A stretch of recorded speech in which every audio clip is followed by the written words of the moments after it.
Hey there, my friends. This is Kathleen Maurer at Be Again Books, and I'm here to share 8 ways, well, really more than 8 ways to use paint chips in your junk journals. How many of you have a handful of these treasures, free treasures, in your junk journal stash?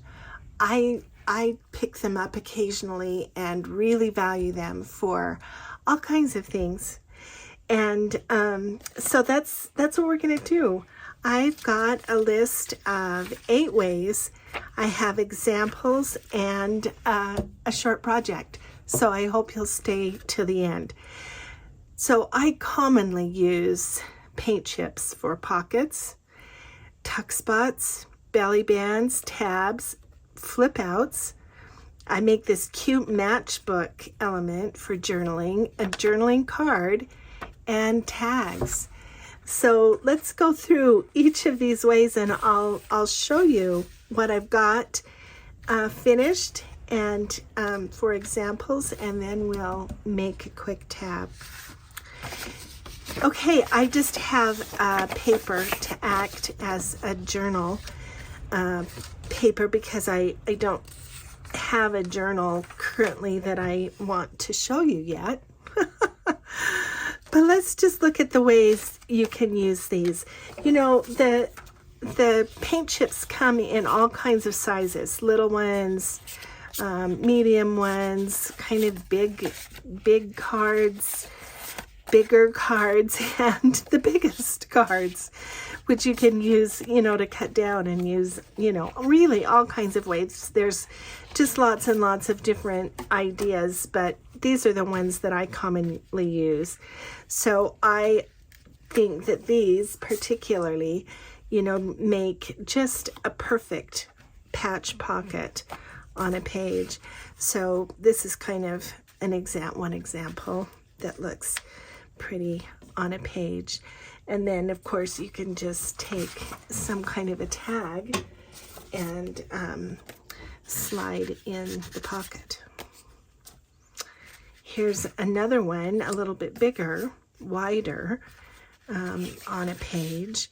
And I've just used a picture from a book, vintage book, to kind of dress that up a little bit. And I think that makes a really nice pocket.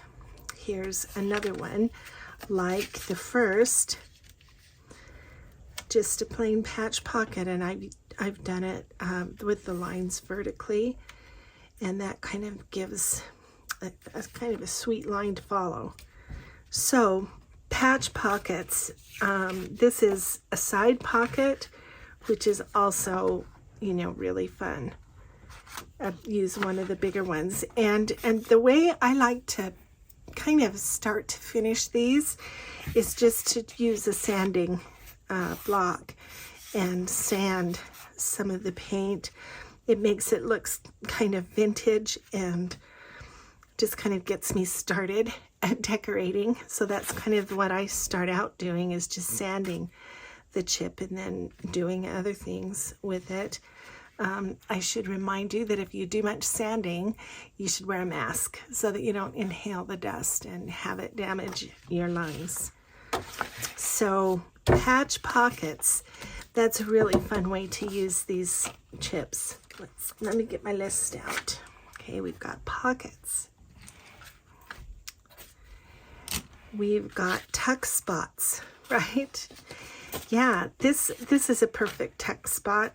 I generally just round one corner. I can put it up in the corner, and then then just put a piece of ephemera behind it, or I sometimes put it down in a corner like that and then put the ephemera behind it. So it could go either way. But there's an example. It says friends here at the bottom, and I've used that ripped wallpaper effect just with some book page behind, and then use this couple of stickers here, some texture stamping. Okay, There's tuck spots, belly bands. I think that paint chips just lend themselves so well to belly bands.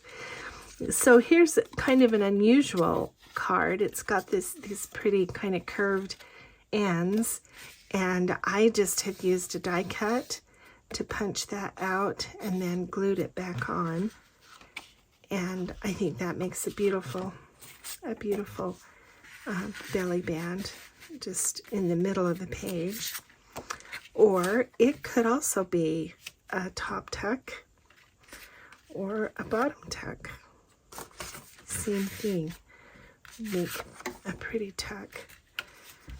Here's another middle belly band. You know, you'd have to kind of trim it to fit the page, but that makes it pretty. Just using these punches. We've all got some sitting around, you know, from our scrapbooking days, right? How many of you have those in your drawer and never use them, right? Tell me in the comments. I'd be interested. This is another fun thing that I like to do with paint chips, is just make these kind of like collage strips, you know, with just different pieces of patterned paper or stickers or washi tape, and just kind of follow the color blocks of the paint chip, and that makes a nice belly band, a nice wide one. But they're just, you know, they're just made for belly bands, I think. But it also makes a nice side pocket or a flip out, a tuck. You know, if you used it a little bit shorter, that would again make a really nice tuck on a page. Here's another example of a pretty collage strip using the paint chip as the base. It's a pretty belly band or a tag, or, you know, really anything. They're just so versatile, these chips. Here's another pretty embossed belly band, tag, pocket. You're getting the drift, I hope. This is fun. This is a flip out. So I've just used it as is. Put a little pocket here on the bottom and a couple pieces of ephemera. I've glued that onto some coffee dyed paper and left a hinge. So that just, you know, makes a nice flip out. Yeah. Looks like I skipped tabs. And tabs are one of my favorite ways to use paint chips. And I like to use them on the edge of a page like that. Particularly if I have one of these little flip outs, then I like to put a tab like that on the page, and then it kind of defines that edge and makes a little bit of a pickup for it. Yeah, here's a kind of just a regular kind of tab that just goes at the edge of the page. It's just made with two of the blocks. Isn't that cute? Yeah. Okay, and then there's, you know, just like the ephemera that we all need. This is, I've just made this little matchbook that slips. You know, I've just taken the paint chip and folded it over, done the little matchbook thing at the bottom. I've sanded the printing off so that you can journal on the inside, and then that just slips closed, and that can just slip in a pocket or pin on with a clip. So that's an idea. Then there's just a plain journal card. You can just back it plain and have it one layer, or this one I have just put with 2 layers. Yeah, so this can be in a pocket. It could slide around a page like that and be pinned on. So either way, but it makes a nice journal card. Okay, so the most common way I think probably I use paint sample is with as a tag. So let's check these off and let's do a little tag project. So I'm going to use today one of these big wide. I got this at Home Depot. Sadly, it has the printing down the middle, which makes it a little awkward, but I think I'm still going to make that work. So I just have, you know, cut a tag shape, rounded the bottom corners, and put the diagonal corners here at the top. And then I just have this piece of torn book page that I'm just going to start and glue that down. We'll just put that over right over the top of that printing.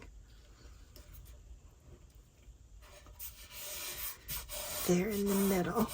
And you know, I'm usually not a balanced kind of gal, so I'm just gonna make this asymmetrical.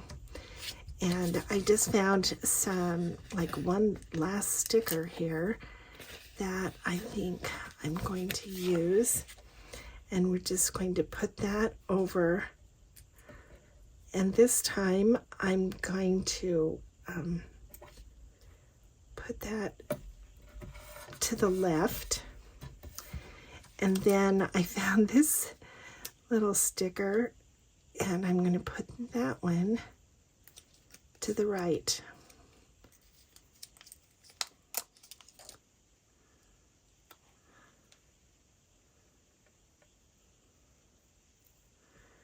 I may even go off the edge with that.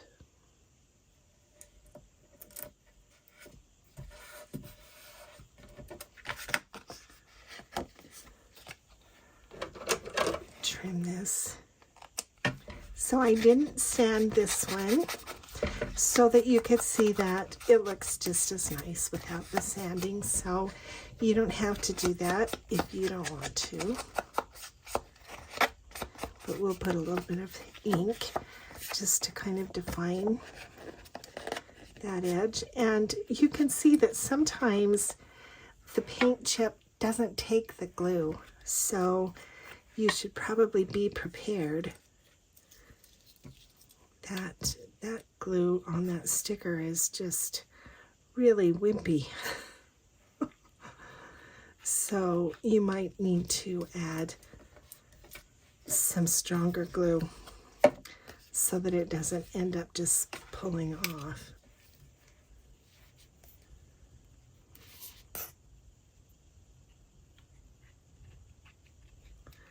And I probably should have just done that from the beginning, but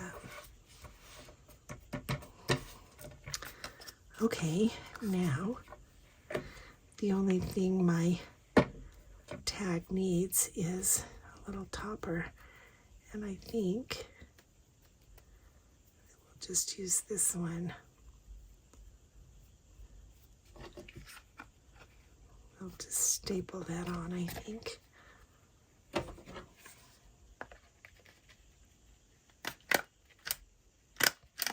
Now for the back, there's a couple things we can do. We can just go ahead and cover that, or I can go ahead, if I sometimes don't like to add a lot of bulk to my journals, so I sometimes just take my sandpaper and sand that all the way off, and it comes off easily. Let me just show you quickly in case you haven't seen me do this. Of course, you want to put on a mask, as I say, to protect your lungs. And then this just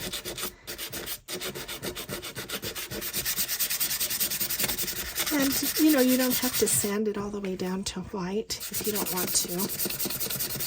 Just enough so that you can write over the top of whatever ink is there. And then you just take a little damp cloth, because the dampness will pick up the dust.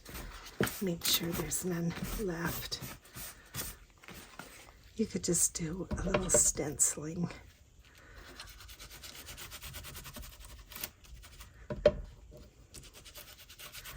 Just kind of subtle on the back, just to kind of give it a